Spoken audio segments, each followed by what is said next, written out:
سلام. دومین اثر طراحیم در قطع بزرگ بالاخره پایان یافت.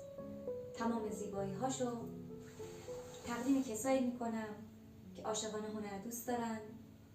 ممکنه اصلا تو حیطه هنری هم وارد نشده باشن ولی علاقه‌مند باشن به کار هنری. تمام این بخش عظیم زیبایی ها رو تقدیم میکنم به اون دسته از مخاطبایی که هنر دوست هستن. پیروز و موفق باشید.